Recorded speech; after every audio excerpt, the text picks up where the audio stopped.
Hello friends, मैं हूं राहुल पंडित और आज की वीडियो वाकई में काफी तगड़ी होने वाली है क्योंकि आज की वीडियो में हम बात करेंगे यूएफसी के अंदर दी अंडरटेकर और ब्रॉक लेसनर के एक ऐसे खतरनाक मूवमेंट के बारे में जो कि कहीं ना कहीं एक रियल फाइट को दर्शाता है। Oh my God! Wow! जी हाँ दोस्तों, आप मानोगे नहीं कि उस टाइम ब्रॉक लेसनर इतने गुस्से में थे कि ब्रॉक लेसनर का गुस्सा देखकर WWE के सबसे खतरनाक सुपरस्टार दी अंडरटेकर भी कुछ टाइम के लिए साइलेंट हो गए थे। तो दोस्तों उस टाइम ऐसा क्या हुआ था कि ब्रॉक लेसनर इतने गुस्से में थे? अंडरटेकर ने ऐसा क्या कहा ब्रॉक लेसनर को कि ब्रॉक लेसनर ने उनका रिप्लाई तक नहीं दिया? और क्यों अंडरटेकर ब्रॉक लेसनर का गुस्सा देखकर साइलेंट हो गए थे? क्या ये पहले से ही प्री प्लान था? ये सब आपको पता चलेगा आज की वीडियो में। चलो भाई देखो अब मैं क्या करता हूँ। दोस्तों ये बात है 23 अक्टूबर 2010 के UFC 121 की, जिसके फर्स्ट राउंड में ब्रॉक लेसनर केन वेलेस्केज से बुरी तरह से हार गए थे, जिसमें उन्होंने अपना UFC टाइटल भी खो दिया था।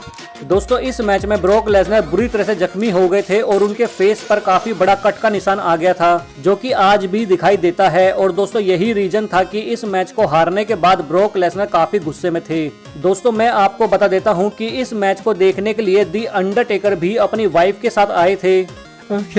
दोस्तों मैच के बाद जब ब्रॉक लेसनर ड्रेसिंग रूम की तरफ जा रहे थे तो उसी टाइम दी अंडरटेकर MMA एक्सपर्ट एरियल हेलवानी को अपना इंटरव्यू दे रहे थे और उसी टाइम दी अंडरटेकर का सामना ब्रॉक लेसनर से होता है। दोस्तों जैसे ही दी अंडरटेकर ब्रॉक लेसनर को देखते हैं तो उन्हें एक ही सेंटेंस बोलते हैं कि यू वाना डू इट। लेकिन ब्रॉक लेसनर कुछ सेकंड के लिए गुस्से में दी अंडरटेकर की तरफ देखते हैं और बिना कुछ कहे ड्रेसिंग रूम की तरफ निकल जाते हैं। दोस्तों ब्रॉक लेसनर का ये रवैया देखकर दी अंडरटेकर कुछ टाइम के लिए साइलेंट हो जाते हैं। अगर आपको विश्वास नहीं होता तो आप YouTube पर ये क्लिप देख सकते हैं। दोस्तों अब सवाल ये आता है कि दी अंडरटेकर ने ऐसा क्या कहा कि ब्रॉक लेसनर ने एक रिप्लाई तक नहीं दिया, सिर्फ गुस्से में दी अंडरटेकर की तरफ देखकर चले गए।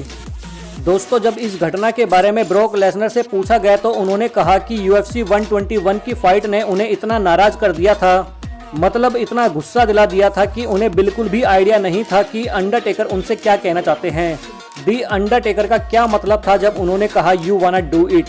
लेकिन इस घटना के 10 साल बाद ESPN MMA पर एरियल हेलवानी के साथ फिर से बात करते हुए दी अंडरटेकर ने इस बात का खुलासा किया कि वह वास्तव में UFC 121 में क्यों गए थे और उन शब्दों का क्या मतलब था जो उन्होंने ब्रॉक लेसनर से कहा।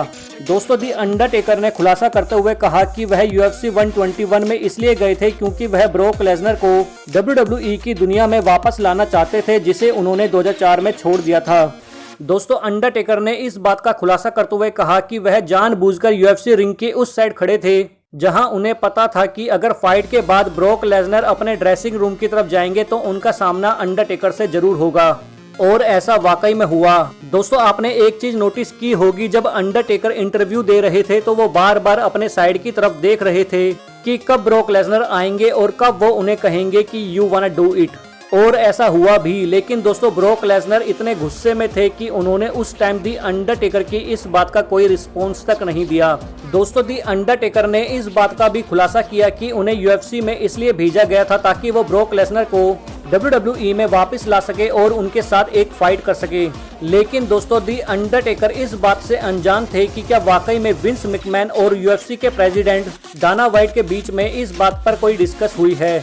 लेकिन दोस्तों आप देख सकते हैं कि वाकई में 2012 में हमें ब्रॉक लेसनर का रिटर्न देखने को मिलता है। यही नहीं दोस्तों 2014 की रेसलमेनिया 30 में ब्रॉक लेसनर दी अंडरटेकर की अनडिफीटेड स्ट्रीक को तोड़ देते हैं और उसके बाद 2015 की समर स्लैम और हेल इन अ सेल में भी हमें ब्रॉक लेसनर की दी अंडरटेकर के साथ काफी तगड़ी फ्यूड देखने को मिलती है। तो दोस्तों ये थी मेरी आज की वीडियो। अगर आपको मेरी आज की वीडियो अच्छी लगी तो प्लीज मेरी वीडियो को लाइक और शेयर जरूर कर देना।